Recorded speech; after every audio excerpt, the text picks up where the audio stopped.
हूरों की छाती बड़ी होगी, इस तरह का कहना है हमारे मुसलमान भाइयों और मौलवी साहब का। और ये चीज तो नमस्कार दोस्तों, स्वागत है आपका हमारे चैनल पर। आज हम बात करने वाले हैं ध्रुव राठी पे। जिस तरह उसने वीडियो बनाई थी आज से कुछ समय पहले, मेरा अब्दुल ऐसा नहीं है, जिसमें उसने कांग्रेस का पूरा पूरा प्रोपेगेंडा फैलाने की कोशिश की, खास करके हिंदुओं में। वो हिंदुओं को अंधभक्त मानता है जो बीजेपी की सपोर्ट करते हैं, पर लेकिन जो बंदे कांग्रेस को सपोर्ट करते हैं वो एक सेकुलर हैं, वो एक एजुकेटेड पीपल है। किस तरह से वो अपना प्रोपेगेंडा आप में फैलाने की कोशिश कर रहा है, हम आप सबको ये चीज बताने की कोशिश करेंगे। पूरा सच जानने के लिए इस वीडियो को लास्ट तक देखना, और अगर आप हमारे चैनल पर नए हैं तो चैनल को सब्सक्राइब और वीडियो को लाइक जरूर कर देना, ताकि अगली बार इससे भी ज्यादा मेहनत करके आपके लिए हम वीडियो तैयार कर सकें। तो चलिए शुरू करते हैं दोस्तों। जैसे कि पिछली वीडियो में ध्रुव राठी ने बताया था, उस वीडियो में कि जो मेरा अब्दुल है, यानी कि जो मुसलमानों ने लड़कों ने हिंदू लड़कियों से लव जिहाद करके उनको मारकर पैक करके फ्रिज में पैक किया था, तो उनको हम नोटिस करके सभी मुसलमानों को बुरा नहीं कह सकते हैं। ऐसे तो हिंदू लड़कियों ने भी हिंदू लड़कों के साथ में किया था, या फिर हिंदू लड़कों ने हिंदू लड़कियों के साथ में किया था। बट हम सब मुसलमानों का विद्रोह नहीं कर रहे हैं, हम तो उस सोच का विद्रोह कर रहे हैं जो सोच अफगानिस्तान में भी है, ईरान में भी है, पाकिस्तान में भी है, और आल्सो इंडिया में भी है, और बांग्लादेश में भी है। कौन सी सोच? किस तरह की सोच? ये वाली सोच, ये जो चल रही है स्क्रीन शो पे है देखिए। क्या बनाई है? ये हमने खुद बनाई है। किस लिए? इन बच्चों के दिमाग में ये डाल दिया गया है कि या मुसलमान बुरे होते हैं, और एक मुसलमान का सच्चा धर्म यही है कि 11 मुसलमानों को जहां वो पाए उनको मार दे, और इसके बाद उनको खत्म करने के बाद उनका क्या फायदा होगा? इंशाअल्लाह उन मुसलमानों को जन्नत नसीब होगी। जन्नत में क्या होगा अगर आपको नहीं पता है तो आप कुछ मुफ्ती भी हैं जो पाकिस्तान के और इंडिया के भी, उनको आप सब्सक्राइब कर सकते हैं चैनल यूट्यूब पर और इंस्टाग्राम पर। अगर आपको फिर भी ये चीज नहीं पता है तो मैं बताता हूँ। जन्नत में क्या होगा? जन्नत में उन मुसलमानों को जो गैर मुसलमानों को खत्म करेंगे, उनको जन्नत में 72 हूरें मिलेंगी। 72 हूरों से भाव है 72 परियां। वो परियां सिर्फ इनकी सेवा ही नहीं करेंगी, एक जैसे एक वाइफ एक पति के साथ जो संबंध बनाती है, वो संबंध भी उन 72 हूरों के साथ वो लोग मना पाएंगे। दूध की नदियां बहेंगी, फूल होंगे, बेड पर फूल बिछे होंगे, कोई काम नहीं करना होगा, 72 हूरें आपकी सेवा करेंगी। 72 हूरों की छाती बड़ी होगी, इस तरह का कहना है हमारे मुसलमान भाइयों और मौलवी साहब का। और ये चीज सिर्फ पाकिस्तान या अफगानिस्तान या फिर ईरान तक सीमित नहीं है, ये पूरे वर्ल्ड में जो मुसलमान है, जो शरिया लॉ मानते हैं, जो कुरान पढ़ते हैं, उनको ये चीज मालूम है। और इसमें हमारे इंडिया के मुसलमान भी आते हैं। क्या 11 मुसलमानों को मारने से उन्हें जन्नत नसीब होगी? तो उसी समय जिहाद करने से, किसी दूसरे धर्म की लड़की को अपने धर्म में लाने से और उस पर जुल्म करने से क्या उनको जन्नत नसीब नहीं होगी? जी हाँ, बिल्कुल उनको जन्नत नसीब होगी। ऐसे ही उन्हें समझाया गया है और पढ़ाया गया है। लेकिन किस तरह ध्रुव राठी इस चीज को छुपा रहा है? ध्रुव राठी ने अपने मुंह से खुद माना कि पाकिस्तान में सुन्नी मुसलमान मेजोरिटी में है, और उनके दिमाग में ये डर डाला हुआ है कि माइनॉरिटीज जब उभरेंगी तो तुम्हारा उनसे बहुत ज्यादा नुकसान होगा, इसीलिए वहां पर माइनॉरिटीज के साथ जुल्म होता है। ये बात उसने खुद अपनी वीडियो में मानी है। तो फिर वो ऐसे क्यों कह सकता है कि जो सुन्नी मुसलमानों के दिमाग में जो चीज डाली हुई है कि सिख, हिंदू और आल्सो मुसलमान भी तुम्हारे लिए, यार मुसलमान है तुम्हारा दुश्मन है, तो कैसे वही सेम मेजोरिटी सुन्नी मुसलमान जो इंडिया में एग्जिस्ट करते हैं वो तुम्हारी उस निगाह से नहीं देखेंगे या तुम्हारे साथ वो काम नहीं करेंगे? किस तरह तुम ये लोग ये चीज सोच सकते हो? क्यों तुमने कभी नहीं सोचा कि पाकिस्तान में सिखों और हिंदुओं की संख्या इतनी कम क्यों होती जा रही है, जबकि हम इंडिया में देखें तो मुसलमानों की संख्या कितनी बढ़ रही है? दूसरा, उसने सबसे बड़ा झूठ बोला ध्रुव राठी ने कि मुसलमानों का बर्थ रेट सबसे ज्यादा कम है, या फिर मुसलमानों का जो ज्यादा बच्चे पैदा करने का जो कंसेप्ट है, जो गोंडी मीडिया बोलती है, वो सरासर झूठ है। तो भाइयों, एक सीधा सा क्वेश्चन आपसे ही है, क्या आपके पड़ोस में, क्या आपके मोहल्ले में आपने कोई ऐसे मुसलमान भाई देखे हैं जिनके एक या सिर्फ 2 बच्चे हों? जी हाँ, बिल्कुल शर्मा जी, वर्मा जी और सिंह साहब के तो 2 बच्चे हो सकते हैं और लेकिन अब्दुल मियाँ के 6, 7 या फिर अनेक 12 दर्जनों बच्चे होंगे और ये बात खुद उनके बंदे भी मीडिया पे आके एक्सेप्ट करते हैं कि हम 12-12 बच्चे करेंगे, हमारे लिए ये सवाब का काम है। आपके कितने बच्चे हैं? मेरे 6 बच्चे हैं जी, बाकी और भी बनावेंगे हम। स्कूल के 10 के भी 12 हो जाऊं। चाहे 15 बच्चे हो जाए। हाँ जी, जब सब चीज फ्री मिल स्कूल में जाए। किताबें फ्री। तो क्यों ध्रुव राठी ने इस पर झूठ बोला?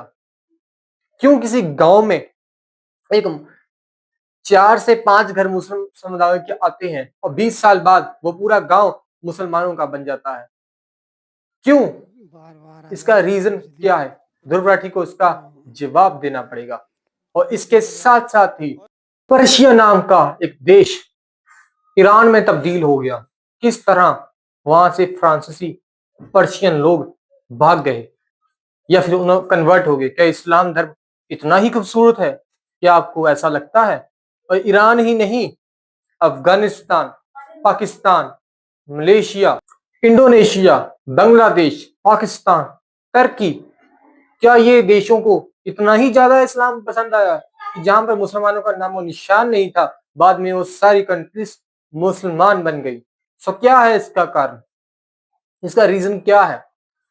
इसका रीजन ये है कि ये एक कैंसर है जो बहुत ही तेजी से पूरे दुनिया में फैल रहा है और जो लोग इनसे अवेयर हो रहे हैं, तो इन जैसे लोग, इन जैसे सरकारी लोग, कांग्रेस के चमचे वोटों बैंक के लिए लोगों को गुमराह कर रहे हैं, ब्रेन वॉश कर रहे हैं।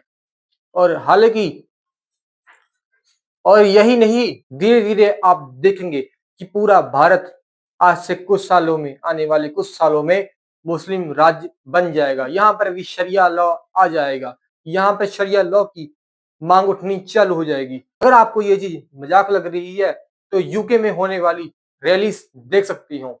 लंदन एक अंग्रेजों का मुल्क था मैं इसलिए बोल रहा हूं क्योंकि आज वहां पर भर भर के पाकिस्तानी मुसलमान भर दिए गए हैं और वो रैलीज निकाल रहे हैं कि यहाँ पे शरिया लॉ लाया जाए। लंदन में सबसे ज्यादा नए बच्चों का नाम जो रखा जा रहा है वो मोहम्मद से शुरू होता है। सो किस तरह आप बोल सकते हैं कि मुसलमानों का ज्यादा बच्चे पैदा करना आपके लिए खतरनाक नहीं, या फिर ये सब चीज बकवास है? ध्रुव राठी को ये चीज सोचनी चाहिए और जो काम ध्रुव राठी कर रहा है उसको हम एक सॉफ्ट कन्वर्जन भी कह सकते हैं। वही सेम सॉफ्ट कन्वर्जन जो आजकल पंजाब में हो रही है। आपने देखा होगा कि पंजाब में बहुत सारे सरदार पगड़ी बांधकर नमाज अदा कर रहे हैं, तभी उनके लिए खीरे, तरबूज और वो सब सामान काट रहे हैं जिन्होंने रोजा रखा हुआ है। ऐसा क्यों हो रहा है? अगर देखा जाए, जो रोजा है या फिर व्रत है, एक दिन भूखे रहकर भगवान को प्रसन्न करना, ये चीज सिखों में इसकी कोई मान्यता ही नहीं है। क्योंकि जब आपने देखा होगा, जब कोई करवा चौथ का व्रत रखता है कोई हिंदू परिवार, तो सिख लोगों की गुरबानी कहती है, छोटे अन्न करे पखंड नाओ स्वागत नाओ रंड। इसका मतलब है कि जो छोटी सोच के मालिक है, जो एक दिन के लिए ये पखंड करते हैं, ये सब पखंडवाद है। वो ना सुहागन होती हैं वो औरतें, ना ही वो, बाकी आप समझ जाइए। लेकिन वही चीज जब मुसलमानों में होती है, वो चीज जब रोजा रखते हैं, पूरा दिन भूखे रहते हैं, तो उस चीज को सिख कैसे एक्सेप्ट कर पा रहे हैं? एक्सेप्ट ही नहीं, उनके लिए तरबूज काट रहे हैं, अपनी घर की औरतों को ला करके उनके लिए स्पेशल तरह तरह की भोजन बनवा रहे हैं। सो ये एक सॉफ्ट कन्वर्जन ही है। और वहीं औरंगजेब का एक बेटा पंजाब में मलेरकोटले का, जिसका नाम है नासिर अख्तर, ये बोलता है कि पंजाब में जो सिख कम्युनिटी है और मुसलमान कम्युनिटी है, उनके रीति रिवाज, उनके सिद्धांत 80% मेल खाते हैं। ये बात सुनने में इस तरह लगती है जैसे कपिल शर्मा शो में किसी ने चुटकुला सुना दिया हो। भाइयों और बहनों, मैं आपको बता दूं कि मुसलमान धर्म और सिख धर्म बिल्कुल ही डिफरेंट है। ये 1% भी यहाँ पर मेल नहीं खाता। सबसे बड़ा जो रीजन है मैं आपको बता दूं, और मेन पॉइंट तो यही है कि मुसलमानों में म्यूजिक यानी कि गाना सुनना हराम है, और जबकि सिखों की जो दिन की शुरुआत ही है वो गुरबानी से होती है जिसमें म्यूजिक है। सो यहीं पर इसका जो सारा प्रोपेगेंडा है फैलाने का, वो टूट जाता है। लेकिन इससे आगे भी आपको मैं बता दूं, सिखों में हिंदुओं की तरह मरने के बाद डेड बॉडी को जलाया जाता है, न कि मुसलमानों की तरह दफनाया जाता है। सिखों में बहन को बहन मानते हैं, चाहे वो अपनी सगी बहन हो या फिर वो अपनी सगी चाचा या फिर ताया जी की बेटी हो। लेकिन इनमें वो चीज नहीं होती। मुसलमानों में कहा जाता है कि जो बहन आपके माँ के पेट से जमी है वही सिर्फ आपकी अपनी बहन है, दूसरी बहन आपकी बहन नहीं है। इसलिए माँ की पेट से जो औलाद होगी वो आपकी रियल सिस्टर एंड ब्रदर है। इधर आपका कोई और तो कैसे हो जाएगा? चाचू के बच्चे, वो चाची जो आई है आपके अलग खून है ना वो भी। ये मुसलमानों में सबसे ज्यादा कजन मैरिज होती है। और यही नहीं, इन मुसलमान भाइयों में, हमारे जो मुसलमान भाई हैं, इनमें एक हलाला भी होता है। किसी को पता है हलाला क्या होता है? मैं आपको बताता हूँ। अगर गुस्से में आके किसी मुसलमान भाई ने अपनी औरत को 3 बार तलाक तलाक बोल दिया तो उसी वक्त उसका तलाक हो जाएगा। कोर्ट जाने की जरूरत नहीं है उसकी बीवी को। और उसके बाद अगर उसका मन किया कि हाँ मैं अपनी जनानी के साथ, अपनी बहू के साथ, तो सॉरी, अपनी पत्नी के साथ दोबारा रहना चाहता हूँ, तो उसका एक लंबा प्रोसेस है। वो प्रोसेस क्या है कि उसकी पत्नी को या तो किसी मौलवी के साथ या फिर किसी भी गैर मर्द के साथ, ज्यादातर ये जो काम करवाते हैं अपने खुद के पिता से करवाते हैं, यानी कि उस लड़की का ससुर उसके साथ शादी करेगा, शारीरिक संबंध बनाएगा और उसके बाद उसका जो पिता है यानी कि उस लड़की का ससुर उसको तलाक देगा। उसके बाद जाकर वो अपना पाएगा अपनी पत्नी को। सिखों में तो ऐसा नहीं होता है, ना ही ये चीज हिंदुओं में होती। तो यही नहीं, दूसरी बात, सिखों का जो भगवान है वो ज्ञान है। गुरु ग्रंथ साहिब वो ज्ञान को अपना भगवान मानते हैं। उस गुरु ग्रंथ साहिब में वाल्मीकि जी की वाणी है, उसमें ब्राह्मणों की वाणी है, उनमें बनियों की वाणी है, उनमें सूफी मुसलमानों की वाणी है। उस वाणी को सिख लोग गुरु मानते हैं। और लेकिन मुसलमान लोग कहते हैं ला इलाहा इल्लल्लाह मोहम्मद रसूलुल्लाह, भाव अल्लाह के अलावा कोई पूजने के लायक ही नहीं है और मोहम्मद खुदा के आखिरी पैगंबर हैं। तो इस तरह से बातें करके नासिर अख्तर क्या साबित करना चाहता है?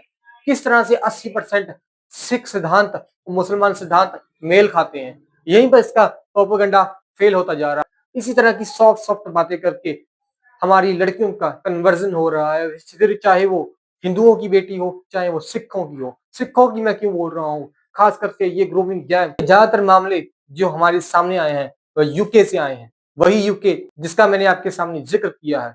यूके में एक्चुअली होता क्या है, पाकिस्तानी मुस्लिम जिनके दिमाग में ये चीज है कि जो गैर मुसलमान लड़कियां हैं उनके साथ अगर हम ये सब काम करेंगे तो हमें जन्नत नसीब होगी, तो वो सेम चीज वो सिखों की लड़कियों के साथ कर रहे हैं।